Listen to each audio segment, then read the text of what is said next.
अस्सलाम वालेकुम dear viewers. आज हम देखेंगे कि हम अपने टैक्स पेयर प्रोफाइल जो कि आईआरएस के लॉगिन के अंदर टैक्स पेयर का मौजूद है, उसको हम किस तरह से यूज़ कर सकते हैं और किस तरह से अपने लेंथी काम को हम बड़ी आसानी के साथ टैक्स पेयर प्रोफाइल में जाकर अपडेट कर सकते हैं। तो टैक्स पेयर प्रोफाइल को अंडरस्टैंड करने के लिए हम सबसे पहले आईआरएस की होम पेज पे जाएंगे। irs.fpr.gov.pk क्लिक करेंगे और यहाँ पर हम अपना CNIC और पासवर्ड ऐड करेंगे और लॉगिन करेंगे। लॉगिन करने के बाद यहाँ पर अकाउंट का बटन है, यहाँ पर आप आएंगे तो आपको प्रोफाइल का एक ऑप्शन नज़र आएगा। प्रोफाइल पर हम क्लिक करेंगे तो हमारे सामने टैक्स पेयर का एक प्रोफाइल नज़र आ जाएगा, जिसके अंदर फर्स्ट ऑफ ऑल तो टैक्स पेयर की जो है वो पर्सनल डिटेल्स मौजूद हैं। यहाँ पर आप आकर, या देखिए पेंसिल का साइन है, यहाँ से आप अपना सेल नंबर भी चेंज कर सकते हैं। और अगर आप अपना ईमेल चेंज करना चाहें तो वो भी आप यहाँ पर इस पेंसिल पे क्लिक करके अपना ईमेल बदल सकते हैं। इस पेंसिल पे क्लिक करके आप अपना सेल नंबर चेंज कर सकते हैं। पहले ये सारे का सारा काम जब प्रोफाइल मौजूद नहीं होता था तो हम सेक्शन 181 के फॉर्म को मॉडिफाई करके किया करते थे। यहाँ पर एक बेनिफिट ये है कि पहले जब हम सेल नंबर चेंज करते थे तो एक वेरिफिकेशन पिन जाता था, आपका OTP जाता था सेल नंबर पर भी और ईमेल पर। बट अगर आप यहाँ से सेल नंबर और ईमेल को चेंज करेंगे तो किसी तरह का कोई OTP रिसीव नहीं होगा और आपका यहाँ से ही जो सेल नंबर और ईमेल चेंज हो जाएगा। तो ये प्रोफाइल के अंदर पर्सनल डिटेल थी। मैंने आपको बताया कि किस तरह से आप अपना सेल नंबर और ईमेल यहाँ पर चेंज कर सकते हैं विदाउट गेटिंग एनी OTP आने की ज़रूरत नहीं है। सेकंड जो हमारे पास ऑप्शन है वो है इनकम सोर्सेज। तो यहाँ पर आप ऐड करेंगे आपके इनकम के सोर्सेज क्या हैं। तो हमारे पास जो इनकम के सोर्सेज हैं उनके अंदर सैलरी है, प्रॉपर्टी, अदर सोर्सेज है, एग्रीकल्चर है, कैपिटल गेन है या फॉरेन है, या नो सोर्स ऑफ इनकम। अगर आपका जो सोर्स ऑफ इनकम है, यहाँ पर हमारे टैक्स पेयर का सोर्स ऑफ इनकम बिजनेस है तो हमने बिजनेस को मार्क किया और ओके प्रेस कर दिया। उसके बाद हमारे पास ये बड़ा इंपॉर्टेंट है बिजनेसेस का टैब। अब बिजनेसेस के टैब के लिए यहाँ पर हमारे पास दो बिजनेस शो हो रहे हैं, AJ स्टोर्स के नाम से और FM डिजिटल प्रिंटिंग के नाम से। अब होता क्या है, अगर आप चाहें तो यहाँ पर प्लस के बटन पे क्लिक करके आप कोई भी अपना नया बिजनेस जो है वो ऐड कर सकते हैं। फॉर एग्जांपल मैं यहाँ पर ऐड करता हूँ HK ट्रेडर्स, उसके साथ उसकी कैपेसिटी यूज करता हूँ ओनर। बिजनेस हमने स्टार्ट किया लेट्स सपोज 29 जनवरी को। एक्टिविटी चूज करेंगे, प्रिंसिपल एक्टिविटी पे क्लिक करने के बाद यहाँ पर सेक्टर चूज करेंगे कि हम कौन से ट्रेडर्स हैं। हम डील करते हैं फुटवेयर के अंदर, तो फुटवेयर के रिटेलर हैं, तो यहाँ पर हम देखेंगे रिटेलर कौन सी हम आती है। यहाँ पर हम फॉल करेंगे होलसेल या रिटेल, रिपेयर और मोटरसाइकिल, ये एक ना मेजर कैटेगरीज होते हैं, तो आप हम यहाँ पर फॉल करें सेल ऑफ स्पेशलाइज्ड स्टोर्स। तो यहाँ पर अगर आप स्पेशलाइज स्टोर में करते हैं तो ठीक है, और अगर आप स्टॉल्स पे करते हैं तो आप ये करते हैं। हम यहाँ पर ये स्टॉल्स वाला चूज कर लेते हैं। बिजनेस स्टार्ट डेट है हमारी 29। ओके पे क्लिक करेंगे तो हमारा जो बिजनेस है वो ऐड हो गया। अब इस बिजनेस के साथ हमने एड्रेस ऐड करना है, तो एड्रेस ऐड करने के लिए यहाँ पर प्लस के बटन पे क्लिक करेंगे और यहाँ पर ऐड एड्रेस के नाम से एड्रेस करेंगे। तो टाइप कमर्शियल प्रॉपर्टी, फॉर्म जो है वो हमारी है shop, shop super structure, unit 1 complex, Ali complex, let's suppose. Locality इसकी हम करते हैं जी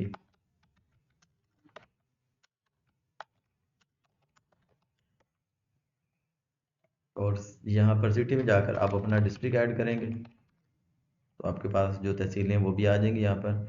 इसके बाद कैपेसिटी ऑनर है, शेयर आपका 100% है। ओके पे क्लिक करेंगे तो ये हमारा बिजनेस जो था हमारे उस बिजनेस नेम के साथ हमारा बिजनेस एड्रेस ऐड हो गया। ओके पे क्लिक करेंगे तो ये देखिए हमारे सामने 3 बिजनेस, ये नया बिजनेस है जो मैंने ऐड किया है।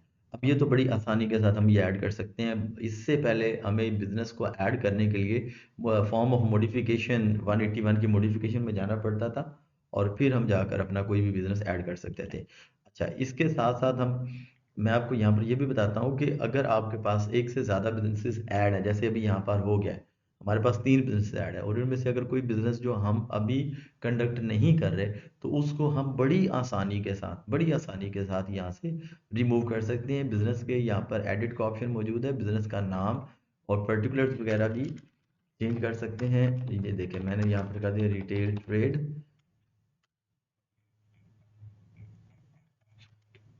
And that's it. ओके किया तो हमारा बिजनेस नेम यहाँ से चेंज हो गया। अब अगर हम इसको डिलीट करना चाहते हो तो यहाँ पर डिलीट का ऑप्शन मौजूद है। इस बिजनेस को हम यहाँ से डिलीट भी कर देंगे, क्लोजिंग डेट लगाएंगे, ओके पे प्रेस करेंगे, हमारा बिजनेस यहाँ से डिलीट हो गया। बड़ी आसानी के साथ, बड़ी आसानी के साथ हम प्रोफाइल के अंदर जाकर किस अपने कोई भी बिजनेस कोई भी ऐड कर सकते हैं और बड़ी आसानी के साथ उसको अब हम उसको डिलीट भी कर सकते हैं। बिजनेस के नेम को, उसकी कैटेगरी को एडिट करके हम चेंज भी कर सकते हैं।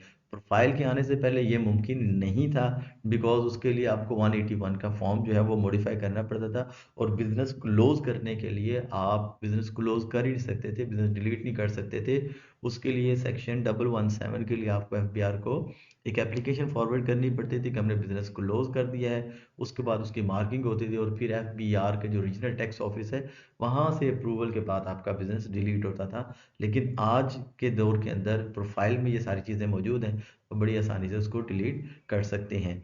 आगे हमारे एड्रेसेस हैं, जो बिजनेस एड्रेसेस हमने ऐड किए हुए हैं वो यहाँ पे मौजूद होंगे। यूटिलिटी कनेक्शंस हैं, आपका यूटिलिटी कनेक्शन कहाँ कहाँ पर है वो आप ऐड कर सकते हैं। फिर बड़ी इंपॉर्टेंट चीज़ है बैंक अकाउंट।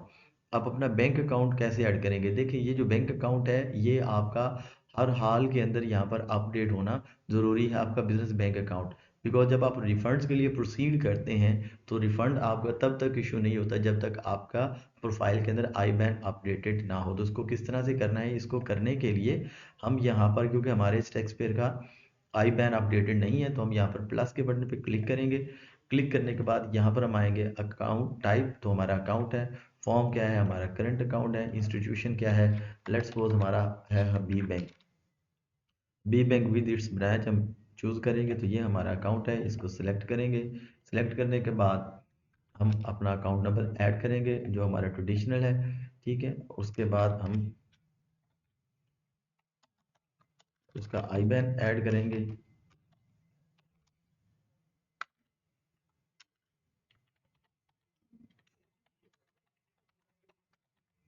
आई बैन ऐड करने के बाद हमने ऐड किया कि हमारे अकाउंट की करेंसी क्या है। हमारी करेंसी PKR है। कैपेसिटी क्या है? हम ऑनर हैं। शेयर हमारा 100% है। ओके पे क्लिक करेंगे तो हमारा जो है अकाउंट, अगर आई बैन जो है वो ऐड हो जाएगा। क्योंकि मैंने एक आई बैन फर्जी से ऐड किया था, इसलिए वो अप्रूव नहीं हुआ। ठीक है जी। उसके अलावा फिर हम आगे देखेंगे, आई बैन ऐड होने के बाद अगर आपका कोई वकील है, लीगल रिप्रेजेंटेटिव, आप उसको भी ऐड कर सकते हो, ऑथराइज रिप्रेजेंटेटिव को भी ऐड कर सकते हैं। ये सारी इफेक्ट्स करने के बाद आप क्या करेंगे? वेरीफाई चेंजेस पे जाएंगे, अपना पिन कोड ऐड करेंगे, चेंजेस को वेरीफाई करेंगे। अच्छा, यहाँ पर देखें, ये अच्छा हो गया, हमारा पिन कोड वेरीफाई नहीं हुआ। लेट्स बोल हमें याद नहीं कि हमारा पिन कोड क्या था, तो हम क्या करेंगे?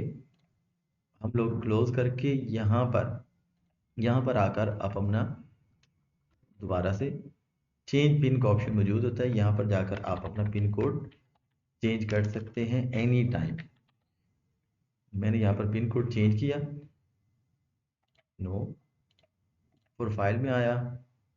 प्रोफाइल में जो हमने चेंजेस की थी उसके बाद हमने यहाँ पर पिन कोड ऐड किया, वेरीफाई किया, तो जो चेंजेस हमने की थी पिन वेरीफाइड हो चुका है, जो चेंजेस हमने की थी वो सारी की सारी इनकॉर्पोरेट हो चुकी हैं।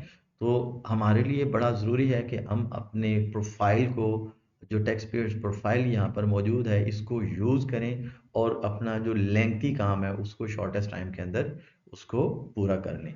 आज के लिए इतना ही, मिलेंगे अपनी किसी नेक्स्ट वीडियो में। टिल देन, अल्लाह हाफिज़।